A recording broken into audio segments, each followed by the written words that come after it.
We're now going to hear from Graham Finlayson. Graham, whereabouts are you? Oh, there he is.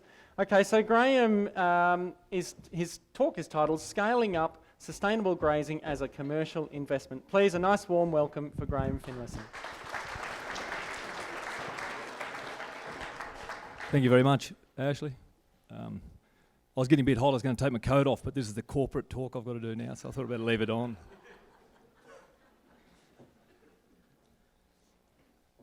Yes, so I got the tough gig, didn't I? I had to follow Charlie and then I had to follow Cole. But really all the speakers have been fantastic, including Ashley's dad. I really appreciated you doing that. I thought that was great. When I had my Nuffield Scholarship 10 years ago and travelled around the world, the 5 people I learnt the most off were all well into their 70s. And I'll never forget that. And they were very open-minded and very interested in what I was doing. And I thought, when I get old, that's what I want to be like. So SLM, because human health, animal health, and ecosystem health matter. I'll flick it through. How did it all start? Tony Lovell is the CEO of the company now, and who Kathy and I work for, is a chartered accountant from the Gold Coast with an entrepreneurial eye and a desire to make a difference. He attended a holistic management conference with Bruce Ward, I'm not sure, in the mid-2000s I think, and he could recognise the business opportunity in scaling it up. You know, he recognised the benefit of it all and that you could scale it up. So he teed up and become good friends with Bruce Ward, who was one of the leading Australian holistic management consultants at the time, and also had some corporate agricultural background experience as well. So they formed a team and went looking for investment capital in Australia to do some of this regenerative agriculture stuff. They couldn't find anyone in Australia to invest, even though we've got something like $3 trillion in superannuation money and people don't warrant foreign investment. They don't mind their own money being spent overseas on foreign shares. Anyway, they went and were actually part of a competition that Richard Branson put on for a way to battle climate change, and they ended up second in that competition, and it got them some recognition, and they linked up with a guy called Paul McMahon and a few of his contacts in Europe, and were able to find a way forward. Well, I just covered that. Raising capital is hard in Australia. Unfortunately, about the time that they actually were successful and got some money, Bruce Ward had cancer and didn't last very long. So he left us. So we lost a great ambassador of regenerative agriculture right there. So then, I suppose going back a little bit, when they were bringing potential investors to Australia and having a look around the rangelands, because they'd targeted the area we were in as the potential area. Now, inside the really truly dry country, they didn't quite get that right. It's pretty truly dry there now, and outside the cropping area was higher value. So they targeted an area, and there was only really a few of us that were doing holistic management type stuff out there, and we were running a tourism accommodation enterprise at home, so they could come and stay with us and have dinner, drink a couple of bottles of red wine, have a look around the next day at what we were doing in practice to what they were talking about in theory. So we had the connection there. So when Bruce passed away, Tony had me sort of working with them for one day a week, and we were sort of right up at the top of Queensland and Blackhall once, and we tagged about 1,500 cattle. This is the CEO and myself, and we're driving home, and I was meant to be doing one day a week, and I was away for 6 days. Kathy had been absolutely flat out with the huts. It was a 150-year celebration for Brewarrina, so we were quite busy, and by the time I dropped Tony off at Cunnamulla and drove down to Brewarrina, I got there about 11 o'clock, and Kathy was waiting for me because she has to. And I said, on the way down, Tony had sort of come out of the blue and said, what about you shut the huts down and come full time with us? So I was sort of tossing that back and forth all the way home, and of course got inside, and Kathy was fairly exhausted looking. I was wondering what she'd been up to. and sort of ran the idea by her, and Kathy said, well, it sounds like a bloody good idea to me. But anyway, after the Nuffield Scholarship, I'd written a couple of articles, and I really, family farm versus corporate agriculture, that's my thing. I just didn't like corporate agriculture. Of course, Tony sort of said, it's not corporate, Graham, it's commercial. I'm still not sure what the difference is there, but anyway, we tossed it back and forth, and we decided that we never really had an escape escape or a closing down plan for the Bakara huts that we ran. We'd run it for 12 years, and we'd been through all the executive link stuff, and it was a question we never answered. Harriet had just left high school and was going to uni. We're sort of empty nesters in a way. It gave us the ability to close the huts down and sell the infrastructure and step into a new challenge. So off we went. We had to shut that down before we could go and start anything else. We decided not to lease it out, not to try and mess around. Right, we'll close it down and we'll jump in to the great unknown. I'm not anyway. It was very unknown. The great bit's coming. That's Bruce Ward. Tony put a memorial up there at Padua Park, one of the places, and you probably can't read that, but a very touching tribute to a very fine man. That was a team on one of their explorations out to look around the back country for good potential purchases. It's David Ward on the left, Tony Lovell, Bruce Ward, and Paul McMahon from the UK. That was a bit of a story when they actually finally got capital. The Danes come in with a bit of cash that allowed us to kick off. It was a simple plan, but on quite a large scale. A little bit bigger than Bronwyn's vegetable patch, actually. But it was basically buying grazing country that is inherently degraded or undercapitalised. A lot of money. There hasn't not been a lot of money spent on most of the land in the back country for probably since the 50s. Not too far north, because I worry about the live boat export trade thing. Not too far south, outside the cropping zone, blah, blah, blah. So it put us out there. Put people in a place that can be trained to understand our different management. It's quite different, holistic management to the conventional model. Develop wire and water that can handle mobs of 3,000 to 4,000 cattle. Develop a large-scale beef master breeding program. That was one of the things that got us involved, got us interested as well. We'd been to the beef master ranch, Lassiter's, in Colorado a couple of times, Kathy and I, and Tony had some genetics from there, so that sort of got, that was an added bonus. Basically double the carrying capacity and halve the cost of production over time. So where is it all at, and what is the scale?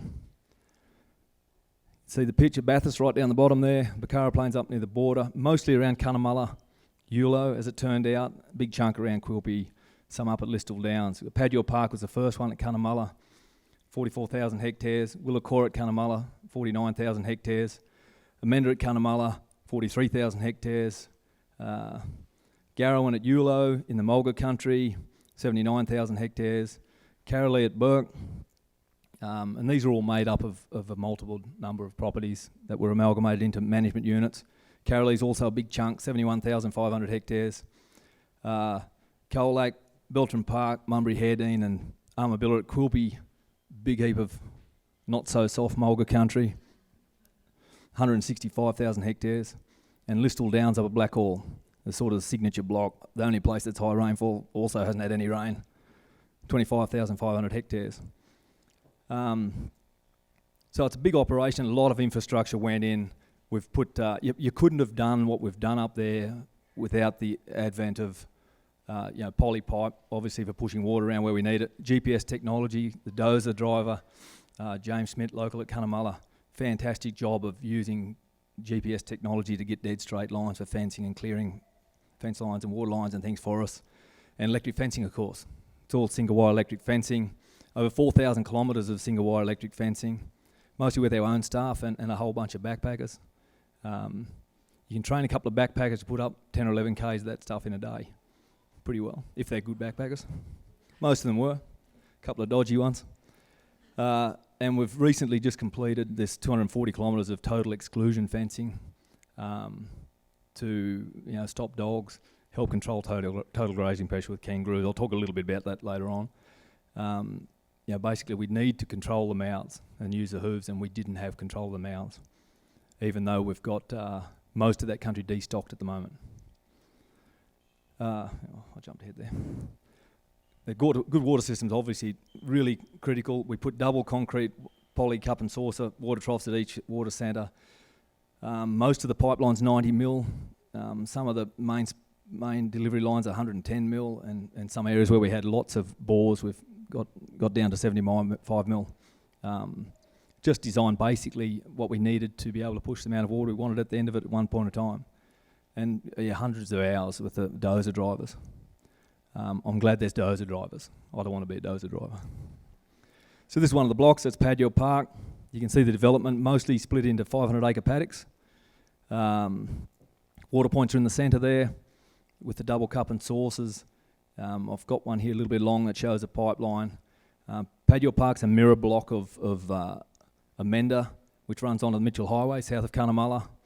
That's the both of them together, and you can see the lines there. That's the pipeline feeding that system. We've got two different bores come into that. We've got bores come up to feeder tanks that have electric pump systems on to push water.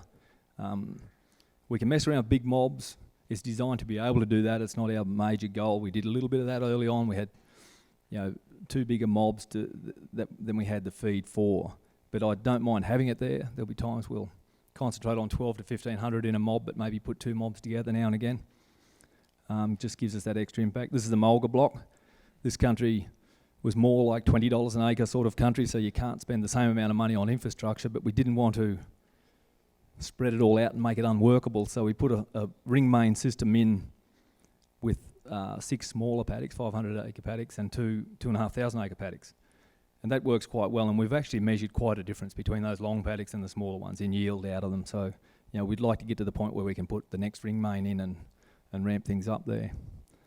That's Willacora, another block, 120,000 acres, close just south of Cunnamulla. That's the Burke country, just down over the border, just east of Engonia. It's quite a spread out block, very, very different country, and that again, it ranges from some mulga, spinifex country to open grass country to, Gidgee, thick Gidgee. It's a real big mix. That's country up at Blackall. We haven't sold it up, we've just managed it as it is. Beautiful country though, beautiful place.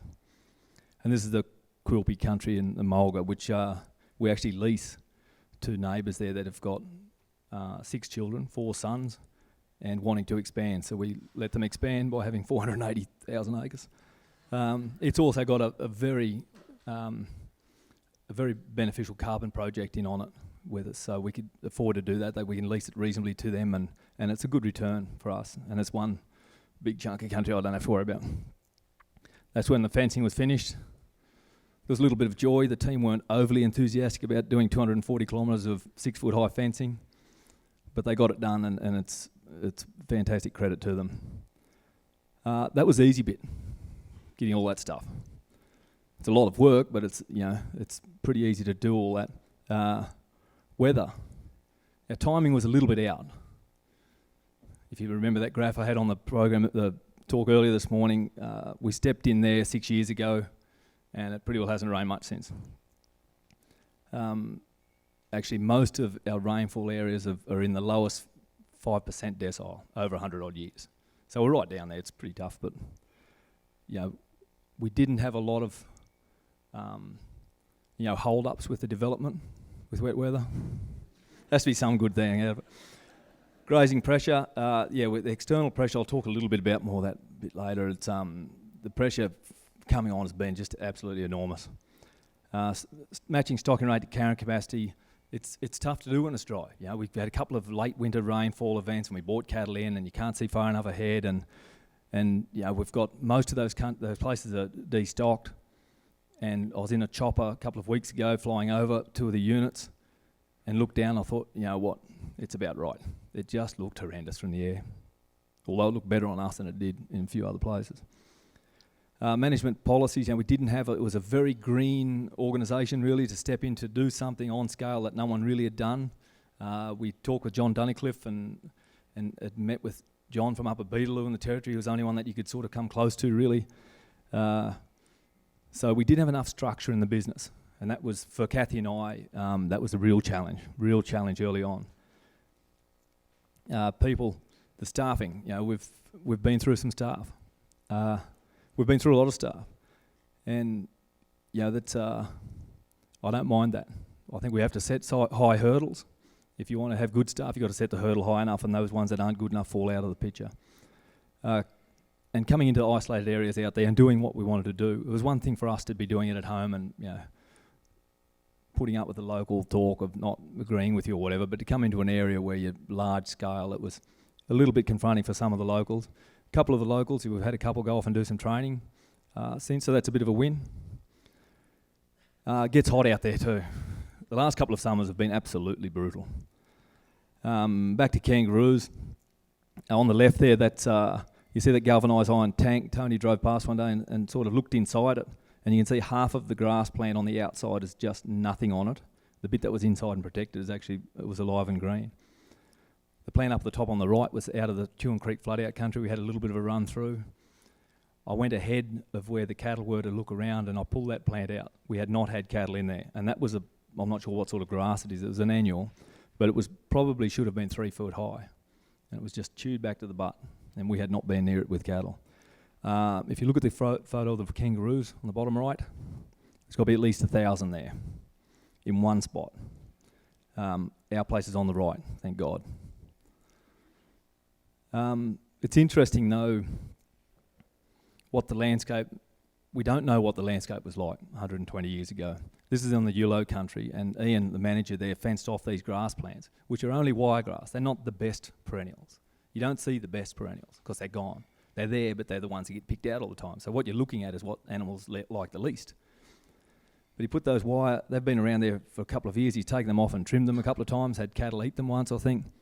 But this was only the other day, 79 millimetre rainfall, 12 months. There's no mulch around outside of them. That's simply what they're living off on their root systems and not being chewed by something. And it's not just kangaroos there, it's rabbits. A lot of rabbits in that country. The wall didn't work. Yeah, we got them. So we had a managers meeting there one day, and Tony Lovell, the CEO, he's full of ideas, Tony, so he grabbed a whole bunch of pieces of wire with pink flags, and we always do a farm tour on the meeting and then finish with a couple of beers or whatever. And we went out to that spot, and you think, oh, look at those perennial grasses, there's no other ones. And we said, right, we'll walk around and find the perennial grasses and put a little flag in. And to look across it, most people would pull up and say there's none. But you get out and look down and look closely and look carefully, and there was just dozens and dozens and dozens, all bitten down to the butt, just above the ground level. So that's what we're sort of up against, and it's green. Look, that grass is not just there, it's green. So what did that landscape look like 150 years ago when there was other perennial grasses? We've had Judy Earle out do some studies there, and she found about another 12 or 13 different perennial grasses in amongst the turkey bush. People look at the turkey bush as a sign of degradation, and we want to get rid of the turkey bush out of that country. Well, what do you have left? And most of the time you look inside those turkey bush, little hardy little perennial plant, and there's grass growing underneath it. So plenty of positives though, after all that. Practice. We have had a couple of little rainfall events go through, and we've grown some grass and we've had some cattle on, and we know that the system works. We know that because it's been practiced for a long time, but on scale and with what we're trying to do, and not just doing it on our own farm, but having other people do it for us, we know that we can get it to work pretty well and make a difference. Ground cover, despite this horrendous period we've been through, we still have maintained some ground cover on that country, and the temptation with the sheep market, the way it's been, to try and generate some cash flow for the company, we tossed around whether we'd bring some sheep into the system 6 or 8 months ago, and I just resisted, because I resisted at home, because I know what happens if you think long term. And I'm glad we didn't, because we wouldn't have that left now. Policies and management, we've made great inroads into that. It's still a very, very small management team. It's Tony Lovell, Paul McMahon, who comes out once a year for a little bit, and basically Kathy and I. So it's got its drawbacks having such a tight management team, but it also gives us great flexibility. And we're very close to what's happening on the ground. So things don't go unnoticed by us. Stock handling. I could thank Graham Rees again for this. We put a lot of focus on that. We've had Jim come in and do in-house training. We've put the guys through schools away. And we've just had great feedback for the limited number of cattle we've had. Well, we've had up to 11,000 at times, but we've been down to not many. And we've had agents sort of send us a letter saying how well the cattle handle in yards. We had a feedlot operator that told one of our agents that the steers we'd sold through them perform better, or as well, if not better, than any cattle I'd had through the feedlot. And Greg pricked his ears because we'd bought those cattle out of about 40 different sale yards. They were all Angus steers, but the only common denominator was how we'd treated them, how we'd handle them. They just went in the feedlot and went ahead. We didn't even have a lot of feed, So that sort of, he said, would you like me to get a letter from him? I said, no. because those cattle are all gone. But I'm confident we can do it again, and it was a real boost for the guys that were doing the handling. Really proud of them. And people, that leads into a nice segue. Setting high hurdles, as I said, getting people is difficult in any part of the agricultural industry, but we're quite isolated out there, and you don't only need people out there, but you need people that are focused on what we're doing. And that's one of the reasons I really love holistic management and grazing, managing country this way. You can't do it without people. There's plenty of the back country has been bought up by either big family operations or corporates, and they don't have anyone out there.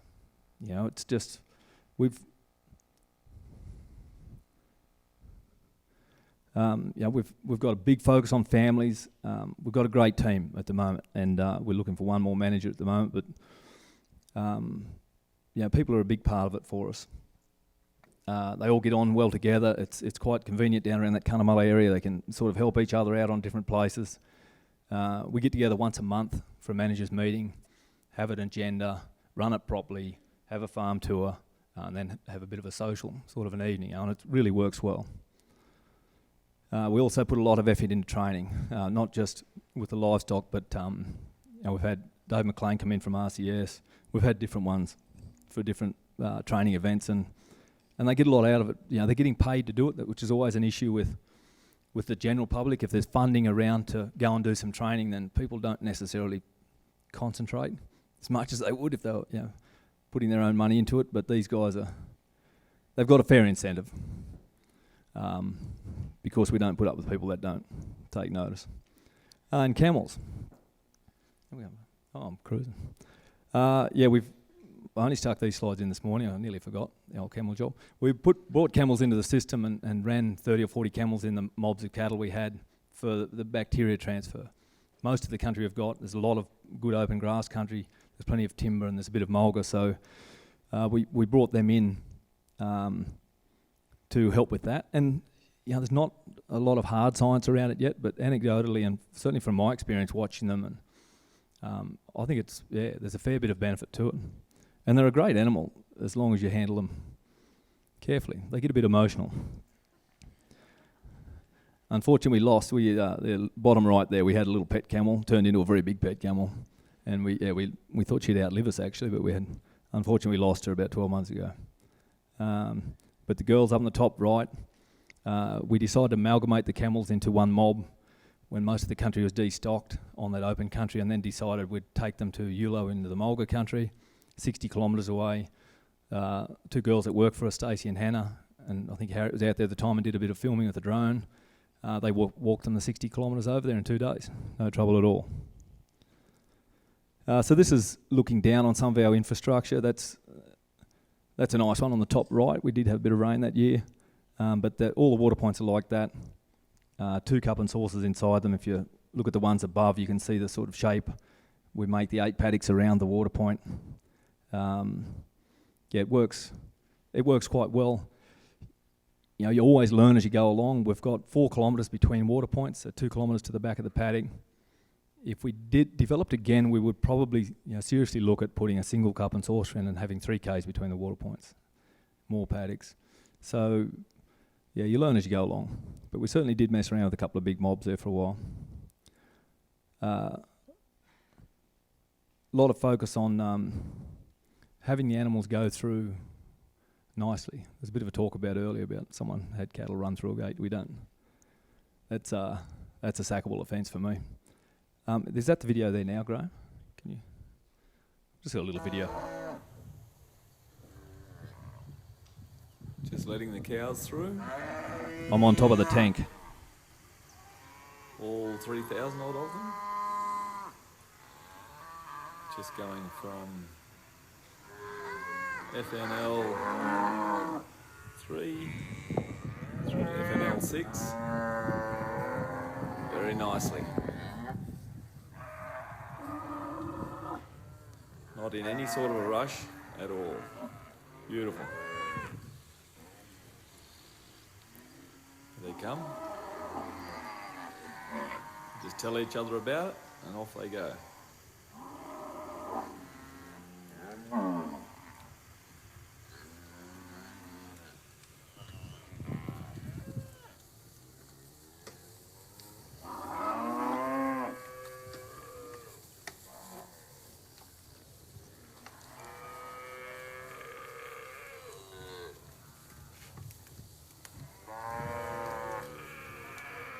It's hard work. Not really even bothering to have much of a drink. Beautiful morning.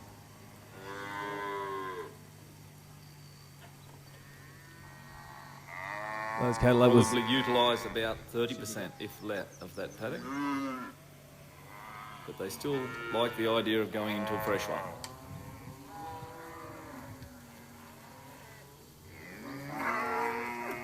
Heading in to do another ecological job for us.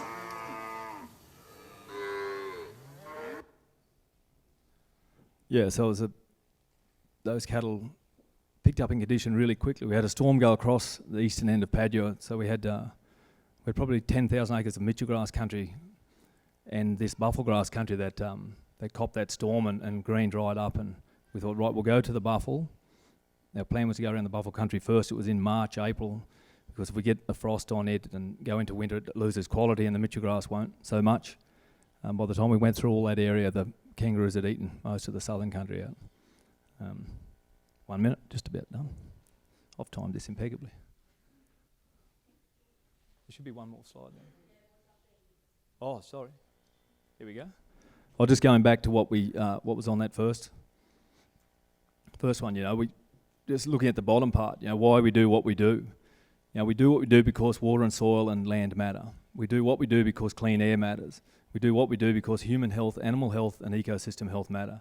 We do what we do what we do because the planet matters, and that's why we've come along today. I think we've just got to keep promoting that, and while I think corporate agriculture has got its issues, I think if we can get more investment companies that are willing to invest in things that have a triple bottom line, a true triple bottom line, I think we'll be better off. So, yeah, we're pretty excited about being involved and hope it can make a difference. It's a bit hard to make a difference with the little block we've got at home when people can ignore it, but if we get this thing going properly, I think it might make a real difference. Thank you.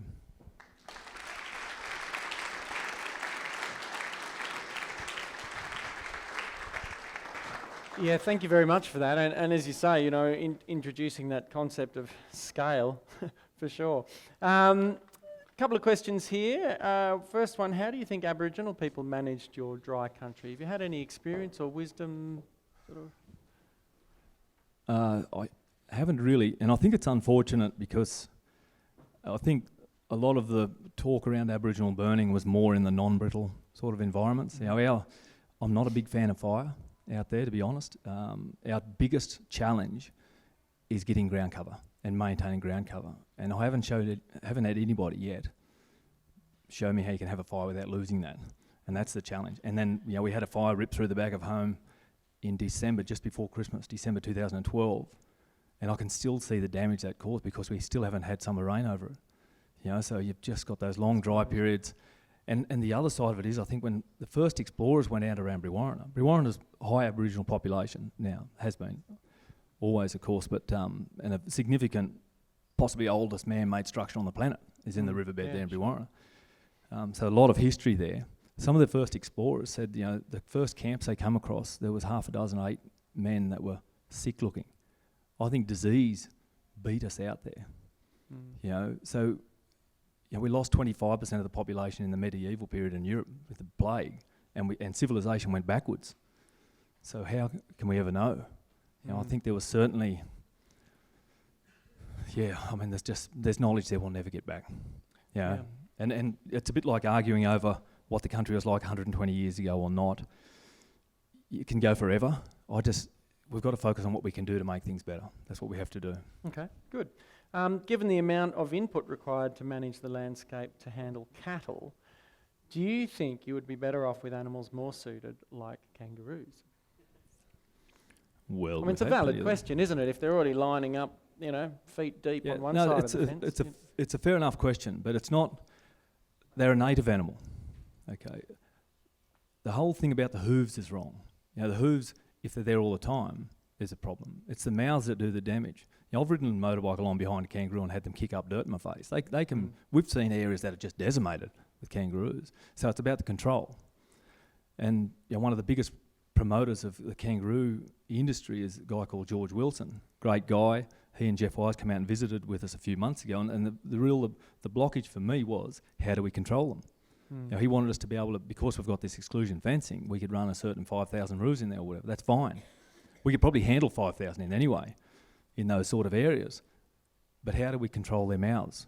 You know, cattle and sheep, we've been doing it for eons. There's a very valid reason why the domesticated animals we've got in the world are domesticated, and the ones that we haven't got domesticated aren't domesticated. Yeah. Yeah, kangaroos are a bit hard to control, aren't they? Okay, can you elaborate on why you have camels? Besides the obvious, they look nice. Yeah, it's mainly that bacteria transfer, biodiversity. It's just we've got, we're looking at using cattle. It's very difficult to say, okay, we're going to, do 15 different enterprises on this country. The scale of it, we've got to keep it simple. So cattle became the tool. We're not exclusive to cattle. We might use sheep one day, but all the fencing's one wire fencing. It's all designed for cattle. We've got a lot of flood country. It just makes sense. The camels fitted into that nicely, really. And you're not tempted to collect their milk like they do in Victoria now? You can buy camel milk, and apparently their urine is quite good as shampoo. I don't know whether you... There's a lot of benefits. They're a magical animal, magical. We actually had a guy that's trying to develop a camel dairy at Warwick on scale. Right, okay. Come out and visit, and the trouble with camel dairies is they've got such a long gestation period, and then they only milk while the young are sucking on them. There's all these issues, and then you've got... so to have like 1,000 cow camel dairy, you need 2,000 camels in the background coming through, and the young ones and the ones being dried off. So he was looking at maybe backgrounding camels with us, at one stage. So. I'm going to ask you to be brief with the last question, which is kind of a bit tough, but how do you manage stocking rates with increasingly variable rainfall events? Well, it's predictably unpredictable. It's reliably unreliable. There's things we can work around. We measure things monthly, so we use the Grays charts extensively. It's been pretty well all over the shop ever since we changed our management at home. You can deal with that.